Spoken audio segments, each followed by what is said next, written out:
de manera muy sorpresiva, bueno, por lo menos así me lo parece a mí, pues nos enteramos que la decisión que se había tomado en la Cámara de Diputados de votar la reforma constitucional en materia eléctrica se haría después de las elecciones, y ahora resulta que va a comenzar a dictaminarse la próxima semana y es posible que se vote en la Semana Santa, o es posible incluso que ya no se vote. ¿Por qué? Porque los objetivos que el oficialismo quiere lograr a través de esta reforma constitucional los puede obtener de otra manera. Y es que hay una acción de inconstitucionalidad y dos controversias constitucionales en la Suprema Corte respecto de las modificaciones a la ley de la industria eléctrica. Si no se logran los 8 votos para declarar inconstitucional esta legislación, pues entonces esa legislación va a permanecer y por lo menos lo pongo como hipótesis, ya no sería necesario votar la reforma constitucional. Pero vamos a hablar de este tema con el experto, con Javier Martín Reyes, politólogo, académico del Centro de Investigación y Docencia Económicas, con quien hemos hablado en muchas ocasiones. ¿Cómo estás, Javier Martín? Buen día. Hola, ¿qué tal? Buen día, Pascal. Pues con el gusto de saludarte a ti y a todo el auditorio. ¿Crees que esta hipótesis que he planteado es factible, que ya no sea necesario votar la reforma constitucional y por eso estar apurando las cosas?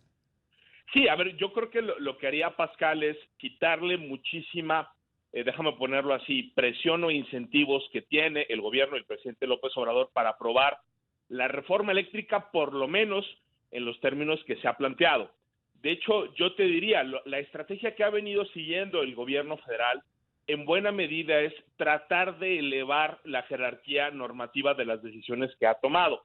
En un primer momento, que no se nos olvide, hubo un acuerdo emitido, digamos, por instancias administrativas del Ejecutivo Federal, que de alguna manera también estaban buscando, entre otras cosas, darle conocida informalmente como Ley Nale, ¿no?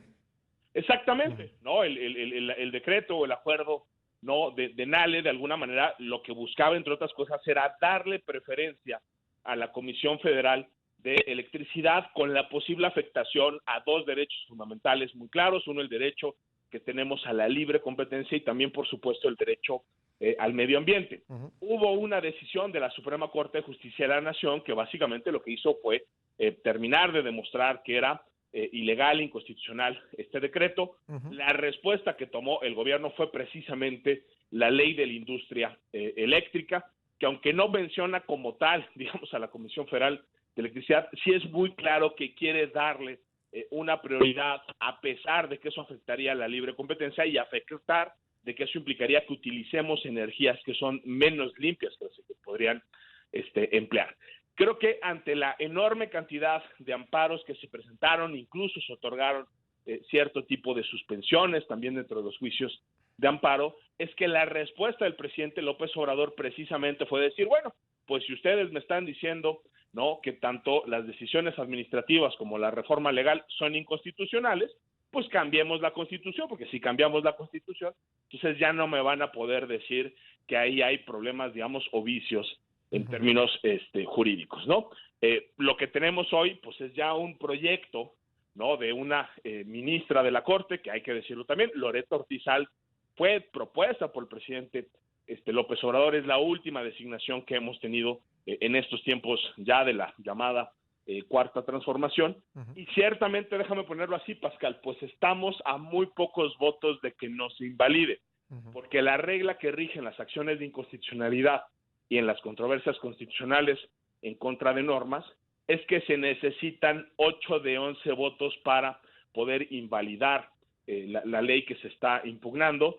Aquí ya sabemos que de entrada hay uno, le faltarían 3 votos al gobierno para entonces poder por lo menos obstaculizar que se termine o que no se invalide, digamos, esta ley de la industria eléctrica. Y no es casualidad que, bueno, pues hay otros 3 ministros que han sido precisamente designados ya en el periodo del presidente López Obrador, y además, pues hay que decirlo, la posición del presidente de la Corte, que en algunos casos, por ejemplo, con ley de revocación de mandato, pues él ha terminado siendo algo así como el voto que termine definiendo, ¿no? Pero yo sí creo, Pascal, que si en efecto prospera este proyecto de la ministra Ortizal, o si por lo menos junta 4 votos, entonces sí creo que en el caso de la reforma constitucional que se está impugnando, Ya no importaría.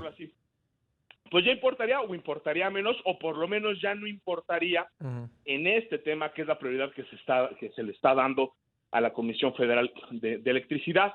Creo que entonces ahí Morena lo que podría hacer, déjame ponerlo así, es presentar incluso una iniciativa pues mucho más light, con cambios mucho menores, porque si ya cuenta por lo menos con el aval de la Corte, o por lo menos no cuenta con el rechazo, digamos, pues puede haber un escenario donde pierde el proyecto de la ministra Ortiz Alf, pero a final de cuentas tengamos por lo menos esos 4 votos en contra de la invalidez, y entonces ahí sí ya no sería necesario reformar la Constitución para darle un trato.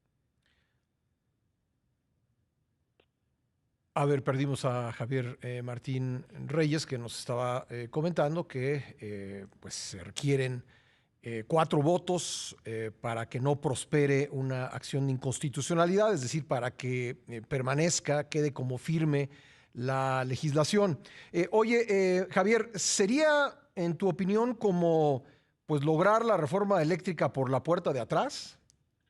Pues sí, yo creo que sería lograr, déjame ponerlo así, darle la vuelta, ¿no?, a 2 derechos fundamentales que son la libre competencia y la protección al medio ambiente a través de una ley secundaria, ¿no? Entonces, digo, quiero guardar proporciones, pero es un poco lo mismo que pasó con este famoso decretazo de Morena, ¿no?, para interpretar el concepto de imparcialidad, interpretar el concepto de propaganda gubernamental a través de una ley secundaria que es contraria a la Constitución. Una mayoría simple, ¿no?, digamos, de legisladoras y legisladores a nivel federal, podría estarle generando un boquete. Yo creo, digo, hay que revisar con detalle el proyecto, por supuesto, pero sí yo tengo la impresión que los argumentos que se presentaron, Pascal, para decir que esa ley violaba esos 2 derechos fundamentales son argumentos sólidos. Yo creo que sí va a haber una afectación a la libre competencia, yo creo que sí va a haber una afectación al medio ambiente, y pues preocupante que al final la Corte o por lo menos en este caso una ministra, pretenda convalidar esto. Pues ya lo estaremos viendo, Javier, y te agradezco como siempre que nos tomes la llamada. No, hombre, al contrario, Pascal, un gusto como siempre. Un abrazo, gracias. Javier Martín Reyes, politólogo académico del Centro de Investigación y Docencia Económicas.